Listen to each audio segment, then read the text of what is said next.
Pues yo quiero compartir unas ideas sencillas también para que podamos hacer un buen diálogo en torno a este tema tan complejo.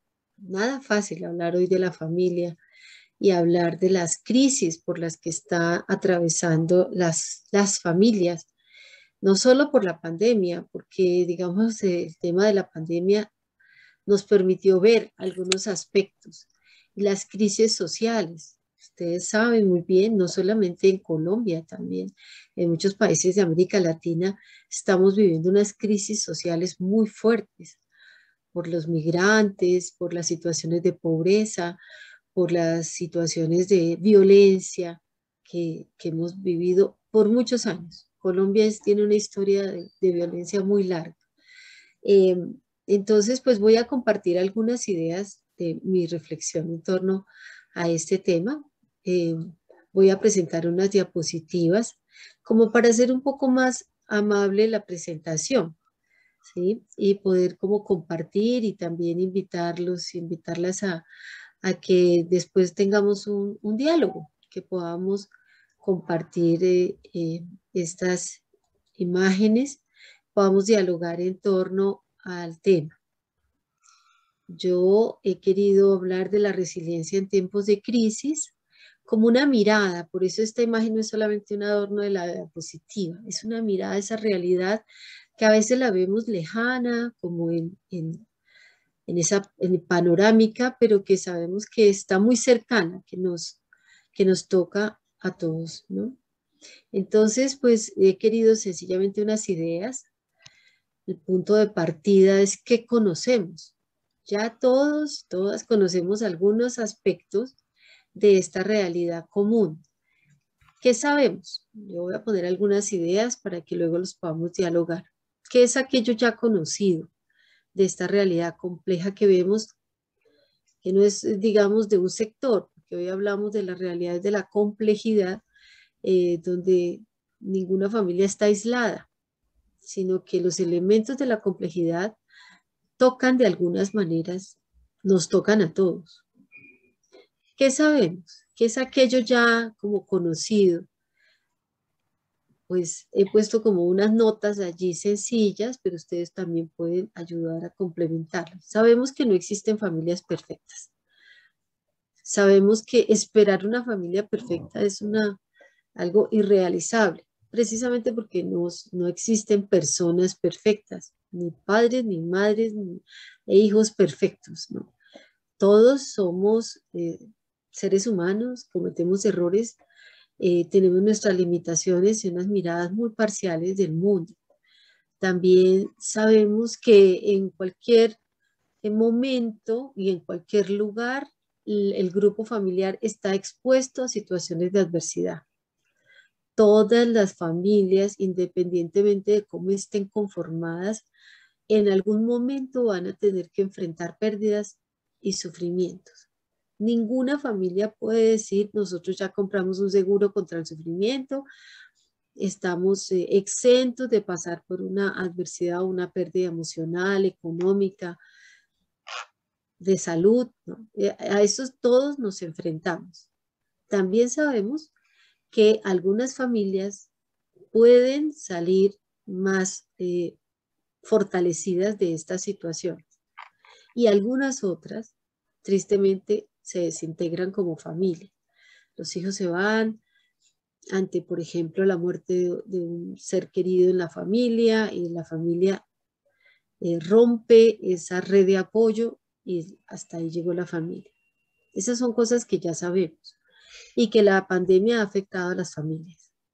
Esas son cosas conocidas.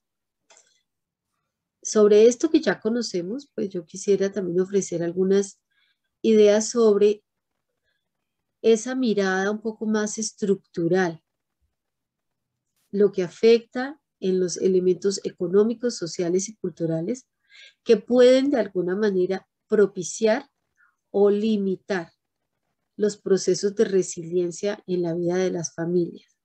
¿Qué elementos podrían ser propiciadores? ¿No? ¿Qué elementos podrían ser limitantes? Entonces vamos a mirar cómo las familias no son núcleos aislados, sino que son también el reflejo de las estructuras económicas y sociales y culturales que nosotros mismos vamos construyendo. O sea, somos fruto también de esa construcción dinámica que hemos hecho los seres humanos. De modo que las familias no están aisladas. ¿Qué hemos hecho como sociedad humana en esas estructuras? Hemos construido también realidades deshumanizantes. Hemos construido realidades de violencia en las relaciones familiares. Sí, eso también hace parte de lo que vemos en ese panorama. Hoy con la pandemia se ha visto como mayor, más dibujado como con más claridad estas realidades. Tenemos un índice muy grande y muy triste de jóvenes pensando y actuando en torno al suicidio. Mis estudiantes universitarios, cosas, expresiones que a mí me conmueven, ¿no? Decir, profe, lo peor de esta pandemia es tener que convivir con mi mamá y mi papá en la misma casa todo el tiempo. Lo peor de esta pandemia son mis hermanos, no me los aguanto. Pues claro que hay realidades difíciles, pero el tema es cómo una pandemia genera una, un crecimiento de los índices de violencia al interior de las familias. Muchos niños golpeados, maltratados por sus propias madres, violencia de parte de la pareja, niños angustiados porque están pasando frente a un computador muchas horas sin un apoyo cualitativo, cercano, amable por parte de sus propios padres. Y otra realidad triste que se está viendo en esta pandemia es la realidad de nuestros viejos, de nuestros ancianos, incluso viviendo violencias directas. ¿Por qué? Pues porque no pueden llevarlo a un centro donde de geriátrico, sino que deben estar ahí con las familias. Entonces empezamos a ver cómo nos hemos ido deshumanizando y hemos excluido a nuestros abuelos, a nuestras abuelas del núcleo familiar. Entonces todas estas realidades son realidades tristes, difíciles y que limitan la posibilidad de tener unos vínculos propiciadores de la resiliencia. Todo esto hace parte de esta, digamos, mirada estructural, panorámica de lo que ocurre y que puede limitar las situaciones de propiciadoras de la resiliencia. Veamos un poco más allá.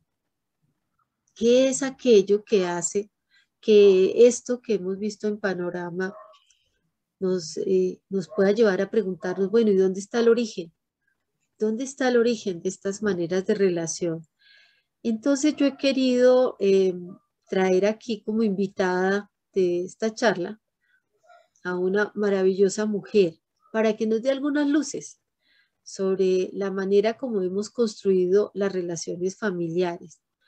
Y esa manera que tal vez nos puede ayudar a pensar, ¿será posible de construir esa forma de relaciones? Tal vez algunos de ustedes han oído hablar de Marija Viruté, también conocida como Marija Gimbutas.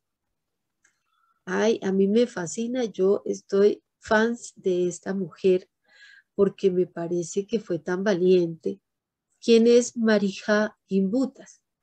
Como vemos ahí en las notas que coloqué en esta diapositiva, una mujer valiente, lituana, que salió de su tierra también huyendo de una situación difícil. Ella misma salió desplazada buscando nuevas oportunidades cuando era una niña, bueno, adolescente, eh, y logró pues su sueño de estudiar. Estudió primero arqueología, antropología.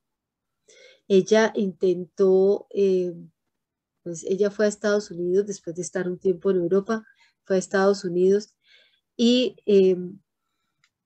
con mucha valentía, porque ustedes se podrán imaginar, siglo pasado, pues la situación no era fácil para las mujeres poder ingresar a este mundo de la arqueología y de la antropología solamente para los hombres. estando allí logró entrar a Harvard, pero como asistente de un antropólogo. Ella investigaba y todas sus notas y todas sus conclusiones eran, digamos, asignadas a un profesor antropólogo porque ella no podía ser profesora titular de antropología. Pero ahí pudo avanzar mucho.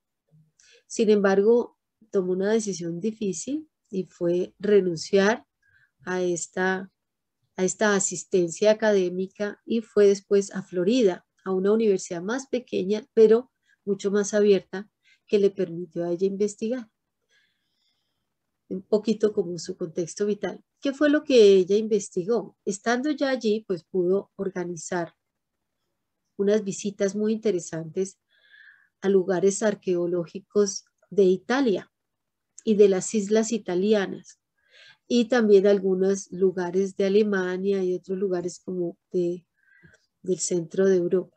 Allí en todas las excavaciones, muchísimas excavaciones, empieza a encontrar figuras y empieza a encontrar vestigios de una cultura muy antigua que ella llamó cultura matrifocal de la vieja Europa, que ella llamaba la vieja Europa, y empieza a escribir, lógicamente que empiezan a cuestionar sus hallazgos, sus conclusiones, etcétera. Pero a mí lo que me interesa de acá, de estas conclusiones de Marija Gimbuta, es entender un poco la teoría de una cultura matrifocal y qué importancia puede tener para entender las maneras relacionales de la familia hoy. Y estas claves, de pronto, ¿qué luces nos pueden dar para una verdadera construcción de procesos de resiliencia familiar? Pues resulta que Marija Gimbuta habla de la cultura matrifocal y nos permite descubrir que estas sociedades matrifocales de la antigua Europa, incluso aquí en esta diapositiva les quisiera ofrecer este link donde ella hace una charla muy interesante. Lo que pasa es que ahorita no nos da tiempo para verla, pero podrían de pronto más adelante, en la medida de sus tiempos, pues ver estos videos.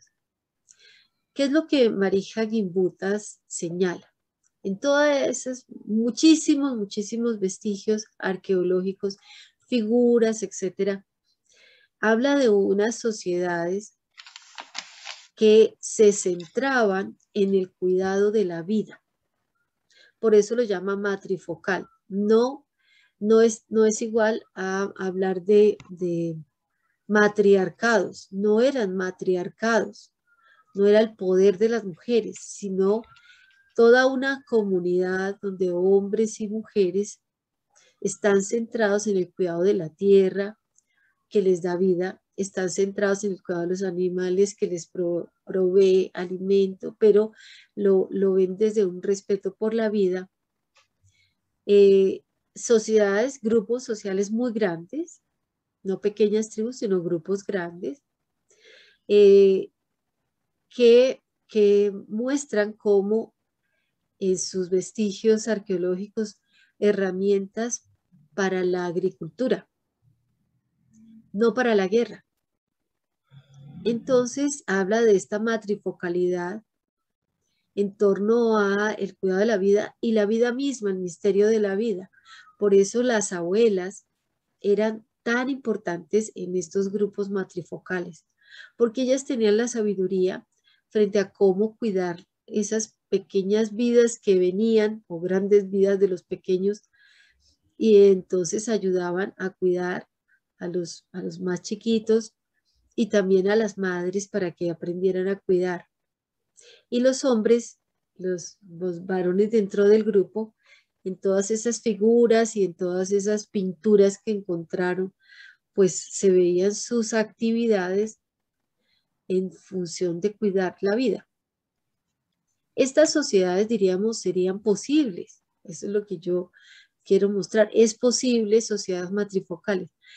Digamos, en nuestras comunidades, en América Latina, vemos algunas comunidades que hablan de la Pachamama, ¿sí? Y esa relación con la Pachamama. En Colombia también tenemos comunidades en la Sierra Nevada de Santa Marta, donde todo está organizado en torno a la vida, a la naturaleza. Y las comunidades también indígenas del norte, en La Guajira. Entonces, es posible encontrar todavía algunos vestigios de estas comunidades donde la Pachamama, diríamos matrifocales, y es la naturaleza que provee, puede ser, perdón, estar allí en el centro. Entonces, esto es importante como un panorama posible, donde hay unos valores, el tema de los valores ahí es fundamental. El valor del respeto, el valor del cuidado, el valor de la esperanza en torno a las vidas que llegan. Toda vida es una esperanza.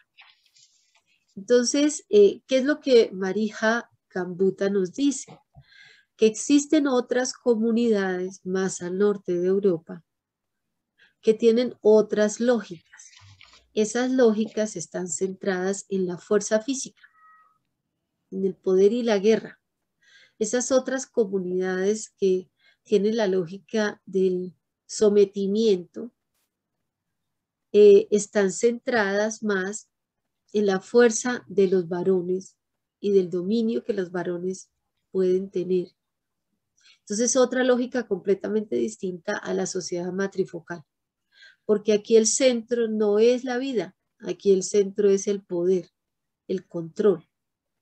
Estas otras sociedades con pueblos que en su mentalidad era dominar y extenderse, algo interesante es que pues invaden otros territorios y allí estas sociedades que no son de la guerra pues quedaron sometidas y prácticamente diríamos es como la explicación de por qué esas otras sociedades pues fueron extinguidas prácticamente. Y un elemento interesante es que claro, si es el poder de los guerreros, el poder de los guerreros hay que garantizarlos, que realmente el hijo del guerrero es el que va a suceder a ese guerrero o a ese rey. ¿Cómo lo hacían para garantizar que realmente ese es el hijo del guerrero? Pues a través del control de las madres. De ahí pues esas imágenes de el dominante o el rey o el guerrero con un grupo de mujeres prácticamente secuestradas para él y dominadas y cuidadas para que no puedan tener eh, hijos con nadie más que con el más poderoso de la tribu, del grupo o lo que sea. Y empieza a surgir las relaciones del control. El control sobre las madres, el control sobre las mujeres y el imponer unas formas de relación desde el poder y desde el rol.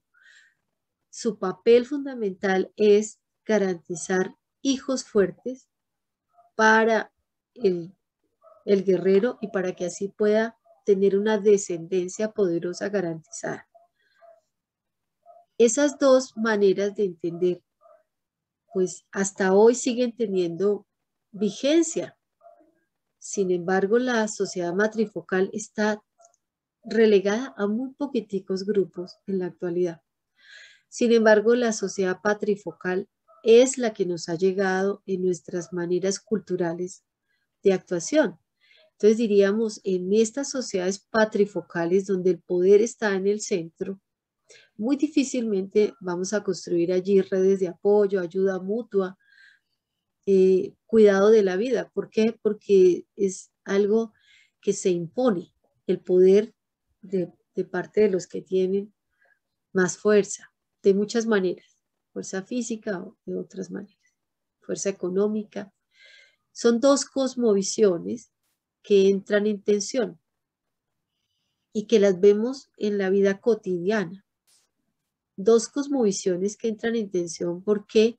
Porque todavía vemos que la lógica o la cosmovisión patrifocal va encontrando también un asidero en nuestras propias maneras de ver el mundo. Entonces construimos cosmovisiones que prácticamente pues diríamos una cosmovisión tiene estos tres elementos: la manera como entendemos al ser humano, Entonces diríamos, ustedes ya pueden hacerse la imagen de cuál es la cosmovisión actual, qué tipo de ser humano es el que tenemos hoy en día.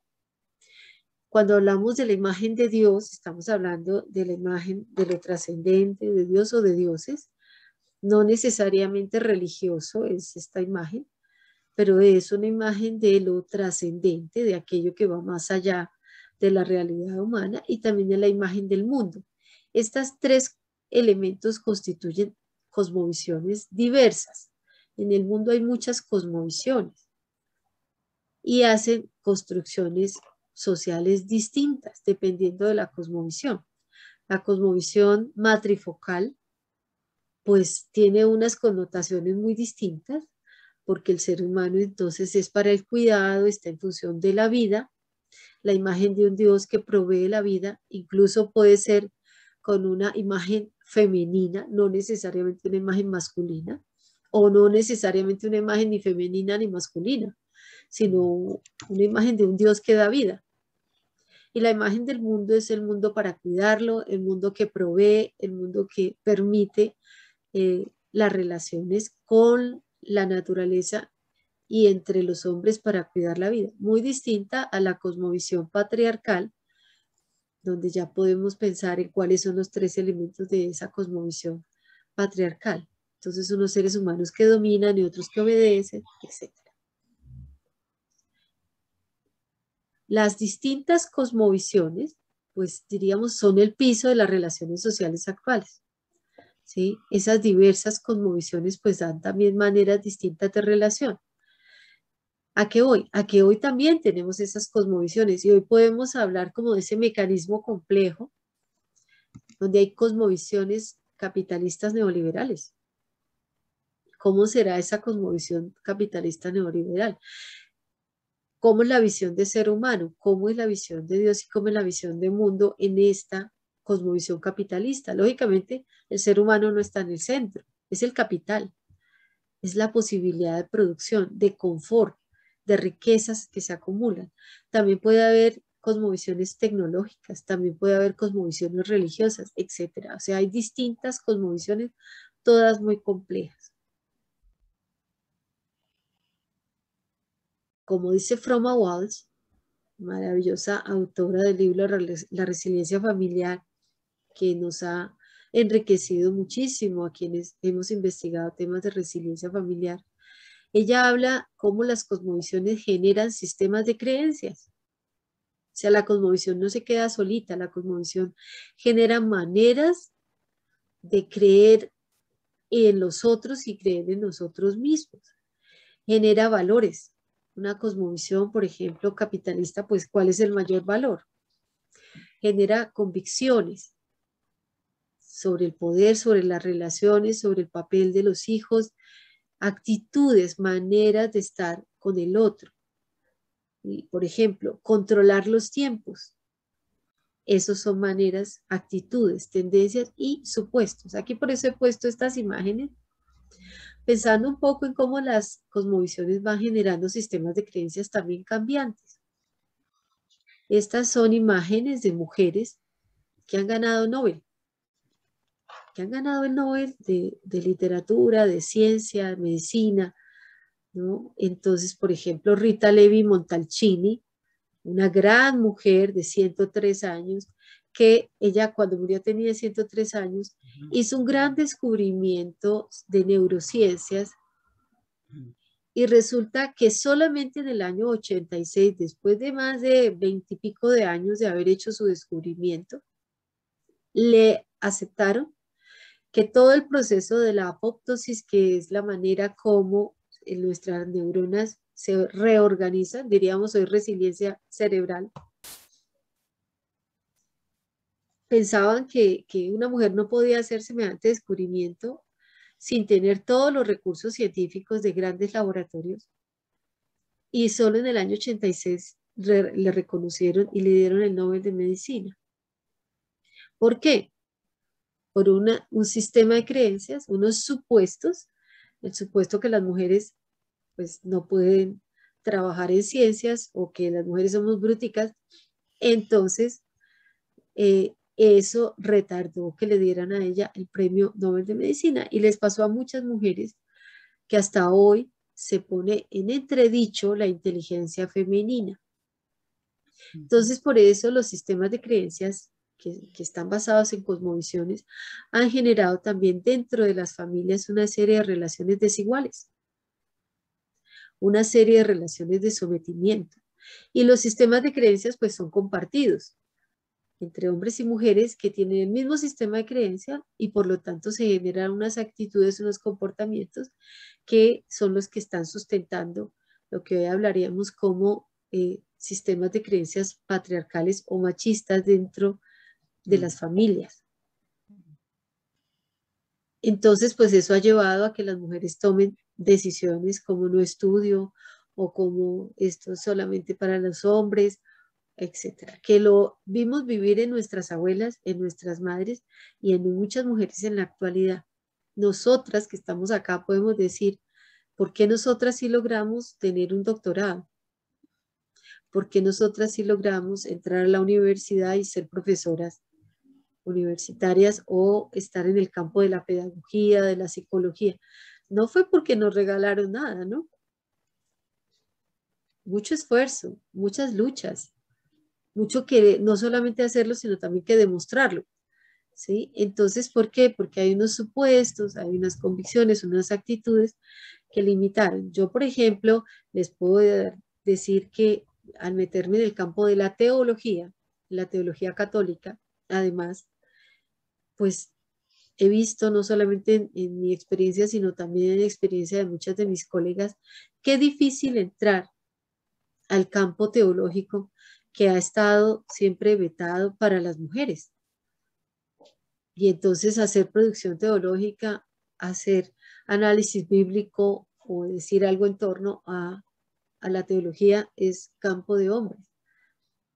Y sin embargo hemos luchado y realmente el grupo de mujeres teólogas, por ejemplo en la universidad en la que yo trabajo, pues el grupo es minoritario aún hoy. Y cada uno pues podrá pensar en otros campos como la medicina, etcétera. Para muchas mujeres, como por ejemplo Rita Leigh Montalcini, pues para ella fue prácticamente imposible combinar el hecho de ser mamá y tener hijos con su carrera de medicina y llegar a ser una gran neurocientífica. Entonces ella nunca se casó, no tuvo hijos, porque en su momento era algo imposible de combinar. Todo esto hace parte también de las relaciones que limitan los procesos de resiliencia. ¿Por qué? Pues porque no podemos pensar que una familia pueda lograr un proceso de resiliencia en una construcción de valores propiciadores de habilidades para la vida, de fortalezas, de sacar todas sus capacidades. Perdón. ¿Por qué? Se abrió un micrófono. Sí, se abrió. Cuando todo a su alrededor le está diciendo, usted está fuera de lugar. De modo que esta es una realidad compleja y dinámica en nuestro mundo. La cultura, como veíamos ahorita, pues es un entramado de lenguajes y esos lenguajes van a crear emociones y acciones. Y todo esto se pone en juego y es lo que va a generar también, digamos, de lado a lado. Esto va de lado a lado, sistemas de creencias, como diría Fromm o Walsh, valores, convicciones, actitudes y tendencias, y las cosmovisiones. Si yo tengo una cosmovisión de un Dios castigador, de un Dios lejano y además un Dios varón, que pues lógicamente que yo me puedo sentir como que me está castigando y que yo no puedo sacar todas mis habilidades, por lo tanto tengo que estar sometida. Pero estamos hablando también de lado a lado, es decir, también limita la sensibilidad, también limita la capacidad de los hombres, de los varones, para estar de una manera más presente en la vida de sus hijos y en la vida de la familia, lo que yo he llamado paternar, que no es solamente paternidad, sino paternar es la capacidad que tenemos de cuidar. En el caso de los varones, estar allí más presentes. Entonces, ¿qué pasa? Que todos nosotros, todas nosotras, pues estamos también, digamos, influenciados por una cultura neoliberal capitalista y neocolonialista. Aún ahora, al siglo XXI, hay neocolonialismos. Esos neocolonialismos que diríamos influyen es pensar que el mundo puede haber unos amos, unos señores y unos esclavos. Hoy estamos con mayor número de esclavitud que cuando existía la esclavitud. Muchas mujeres sometidas al tráfico de personas con fines de explotación sexual, niños y niñas, las grandes mafias de la explotación sexual que rompe la familia. En Colombia tenemos muchísimas familias donde los niños están solos bajo el cuidado de una abuela y sus madres están en Europa, en España y en otros países en el sistema prostituyente, tratando de enviar algunos pesos a sus hijos que están solos en las ciudades intermedias y las ciudades pequeñas, solos bajo el cuidado de una abuela. Esos niños pues no tienen una familia que realmente haga ese papel de paternar, porque los padres son los ausentes. Entonces, hoy tenemos esas nuevas esclavitudes, esos neocolonialismos, que de alguna manera van generando una cultura donde muchas personas creen que la felicidad la da el dinero. Entonces, padres y madres que trabajan jornadas extensas porque hay que conseguir dinero para la sociedad del confort. Como diría también Viktor Frankl, El hombre en busca de sentido y el libro del hombre doliente, la sociedad del mundo actual, una sociedad de una neurosis noógena, como lo llama él, la neurosis de la carencia del sentido vital. ¿Por qué? Porque pensamos que tener dinero en el banco, tener una buena camioneta, un carro último modelo, tener una casa muy lujosa, tener mucho prestigio social, joyas y demás, y hacerse cirugías, eso nos trae la felicidad. ¿A costa de qué? De mucho vacío en las familias, porque estamos todos de alguna manera presos en esas características culturales neoliberales y capitalistas donde la imagen del ser humano se desdibuja. No hay un ser humano real, sino es una cosa ficticia. Todos queremos ser esos triunfadores y triunfadoras. Y la imagen de Dios es, también se habla de Dios es el dinero a quien yo le rindo culto. Y la imagen del mundo es un lugar para ser explotado. Entonces, todo eso nos está de alguna manera llegando a través de los medios de comunicación, a través de la sociedad del consumo y está influenciando directamente las formas de relación familiar. Entonces, pues lógicamente son familias donde vemos el individualismo, el consumismo, el confort, no el bienestar, porque hay que diferenciar bienestar de consumo. Una cosa es el bienestar. Yo puedo tener bienestar aunque no tenga muchas riquezas y no tenga todos los aparatos tecnológicos del consumo hoy, pero me puedo sentir muy contenta, pues tengo mis hijos, tengo mi familia y compartimos en lo sencillo y cotidiano una vida familiar. Buscamos placeres rápidos, fugaces, la apariencia, el prestigio, eso nos va generando entonces diríamos, unas maneras que se imponen de una manera, diríamos, casi inhumana, ¿no? Y entonces, pues esas manos que las pongo ahí llenas de jabón, pues como hoy está tan, digamos, todas las bioseguridad, a veces las manos son manos llenas de jabón. ¿Por qué? Porque la vida se nos desliza, como cuando uno tiene las manos llenas de jabón. Los momentos son que se deslizan. No podemos disfrutar de un momento familiar porque estamos pensando que el tiempo lo necesito para trabajar y producir más dinero.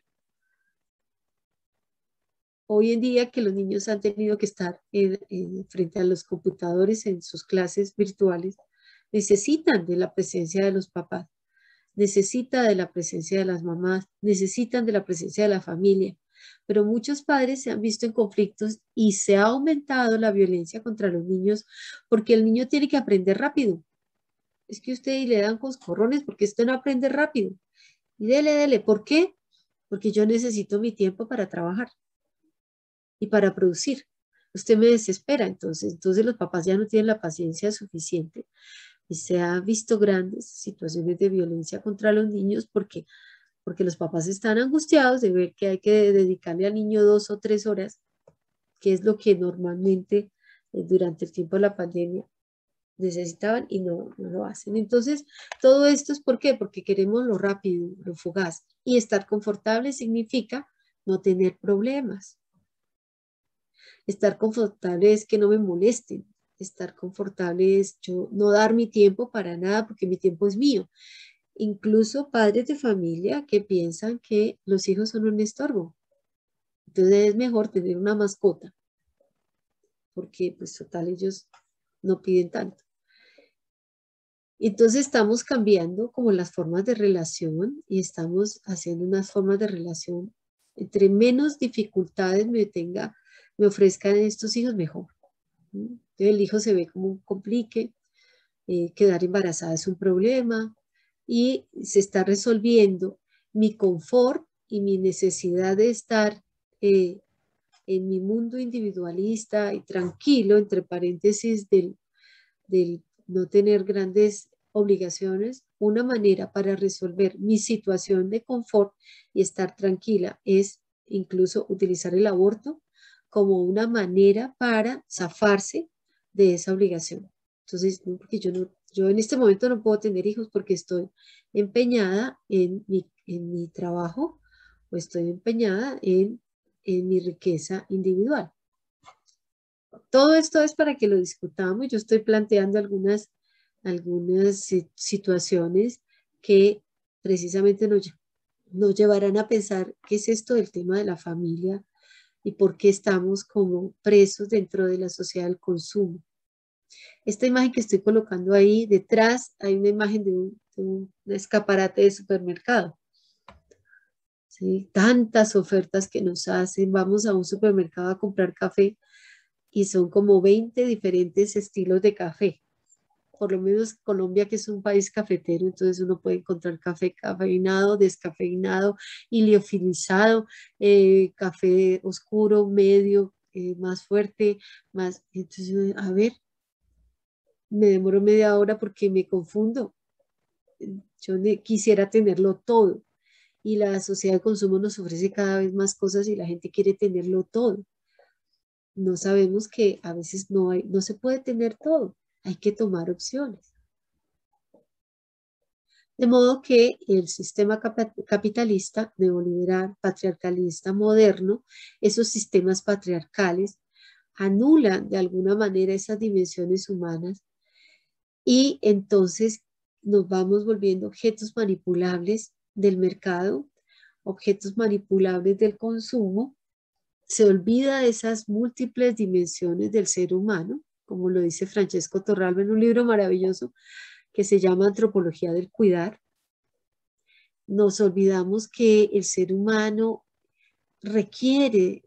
somos seres indigentes, seres necesitados del vínculo, seres necesitados del otro, para nada autosuficientes, necesitados también de esa mano amiga, de ese confort que da y ese bienestar, más que confort, ese bienestar que da un abrazo, un sentarse junto al otro a conversar, a entre comillas diría yo, a eso, a perder el tiempo. ¿Por qué? Porque hoy necesitamos es ganar tiempo para producir, estar con el otro. Entonces, Francesco Torralba nos dice, el ser humano no es un ser unidimensional, el ser humano es un ser multidimensional. Las familias hemos olvidado el cultivo espiritual dentro de la familia, el cultivo intelectual dentro de la familia, sentarse a leer libros junto a los hijos, comentar las noticias, comentar lo que pasa, sentarse a comer juntos, porque somos seres sociales. En Colombia y no sé, ustedes dirán en Chile y en otros países, Qué triste llegar a una familia donde dicen, el ya de la mesa del comedor estorba, mejor quitémosla porque ya no la usamos. Yo digo, ¿cómo? ¿Ya no usamos la mesa del comedor? No, porque es que cada uno llega, se sirve su comida y se va para su habitación frente a un computador o frente a un celular o frente a un televisor. Cada uno ve su serie porque como tenemos muchos canales posibles para ver nuestras series, entonces yo veo una serie, mi esposo ve otra serie, mi hijo ve otra serie, mi hija ve otra serie, eso cuando están todavía todos en la casa. Y entonces cada uno ve su serie, servimos la cena o servimos el almuerzo y cada uno se va para su ambiente. Entonces, además ya aquí, pues poquitas visitas recibimos porque estamos todos muy ocupados. Entonces el comedor pasó a desuso. Ese sitio donde nos sentábamos a conversar, así sea un día a la semana o el fin de semana, donde, sí, pues mis hijos, pues yo tengo dos hijos y nosotros todavía guardamos ese espacio sagrado de la mesa. Y entonces cuando yo les digo a mis hijos, bueno, vamos entonces a conversar, y, mami, ¿cuál es el tema? No siempre se puede porque ellos están en sus clases y de pronto están ocupados, pero sí reservamos unos espacios. ¿Y cuál es el tema? ¿No? También recordamos pues que a veces ya los hijos de pronto crecen y ya se van, pero llegan los encuentros familiares. ¿Cuál es el tema? No es necesariamente un problema, no es un regaño, no, es un tema. Vamos a hablar de cosas del pasado. ¿Ustedes se acuerdan cuando su abuelo dijo ta, ta, ta? Y nosotros somos los que tenemos que ayudarles a construir memoria familiar, que también hace parte del proceso de resiliencia. Esos saberes familiares, cómo hacía la abuela la comida, qué hacía el abuelo, qué hacían los bisabuelos, ustedes de dónde vinieron, dónde vivían antes, cuando eran chiquitos, qué hacían, cuáles eran sus juegos favoritos. Esos temas no se hablan y son fundamentales a la hora de construir resiliencia en la familia. ¿Qué sé yo de mi mamá? ¿Qué sé yo de mi papá? ¿Qué sé yo de su infancia? ¿Qué sé yo de sus gustos? ¿Ustedes dónde se conocieron? ¿Cómo se enamoraron? ¿Cómo le dijo mi papá a mi mamá que nos casáramos? Esas cosas no se conversan y hacen parte de un bagaje cultural fundamental porque son esas fortalezas que los hijos van a tener a la hora de salir adelante. Cuando ellos dicen, pero mi papá y mi mamá lucharon, ellos no lo tuvieron todo garantizado porque yo no voy a luchar. Pero entonces, no, nos volvemos una sola dimensión, un solo valor, la dimensión del consumo y el valor del dinero. ¿Y las otras dimensiones dónde quedan? ¿Dónde queda la dimensión afectiva, emocional? ¿Dónde queda la dimensión espiritual, religiosa? ¿Dónde queda la dimensión histórica, la dimensión política, la dimensión estética? Los gustos, las cosas bonitas, vamos a pintar un rato juntos. ¿Cuáles son los hobbies? Compartir el hobby del otro. Si a uno le gusta tocar guitarra, pues sentémonos a escucharlo. Las tertulias familiares. Entonces, ¿tertu qué? Dicen mis estudiantes. Profe, ¿eso qué es? Pues un encuentro familiar donde uno se sentaba a cantar. No, profe, eso en mi casa nunca se ha hecho. Eso es lo que pasa con mis estudiantes, ¿no? Entonces, todo eso es importante a la hora de pensar en la resiliencia familiar. ¿Mm? Cosmovisión matrifocal, centrada en la vida, o cosmovisión patrifocal. Y poder decir pare a la violencia. ¿Mm? A eso que nos despersonaliza y nos hace sufrir tanto, ¿sí? Entonces, tenemos mucho todavía por seguir trabajando. No les voy a poner tanta literatura, pero sí quiero plantear ahora una pregunta que pudiéramos conversar o dejar allí para que lo pensemos. ¿Por qué? Porque lo importante aquí es descubrir qué elementos de esas cosmovisiones neoliberales, capitalistas, patriarcalistas, qué elementos vemos que nosotros también tenemos y que de pronto estamos también construyendo y dejando como legado a nuestras familias, ¿sí? Porque de alguna manera lo importante es tomar conciencia de cómo es que miramos nuestro mundo, cómo están mirando también el mundo los jóvenes que nos rodean, cómo vemos las cosmovisiones en las familias que tenemos cerca. Como les decía, pienso que la pandemia lo único que hizo fue poner de relieve eso que ya traíamos, hacer más sensible esos patriarcalismos, esos individualismos, esos consumismos que ya estaban allí. Y a quienes, esas familias que podían tener un sistema de creencia más humanizante desde unos valores de fundamento, yo hablo de valores de fundamento, aquellos que no cambian, como el respeto por el otro, y no valores, pues, por ejemplo, los valores económicos. Nadie va a decir que el dinero no es un valor, sí, es un valor, pero es un valor económico y es un valor relativo, porque hoy puede que tengamos dinero y mañana no. Pero sin embargo, el amor en la familia, la familia como un valor siempre va a estar ahí, si lo hemos fundamentado desde ahí. El respeto, la confianza, la pertenencia. Mi familia puede pasar de una ciudad a otra, o sea, el lugar puede cambiar, pero yo pertenezco a esta familia. Cuando eso se ha cultivado en la familia, las personas pueden cambiar, pueden irse, casarse, irse lejos, pero tienen todavía ese lazo familiar profundo y dice, yo pertenezco a mi familia y valoro lo que me han enseñado y tengo fortaleza y lucha, ¿no?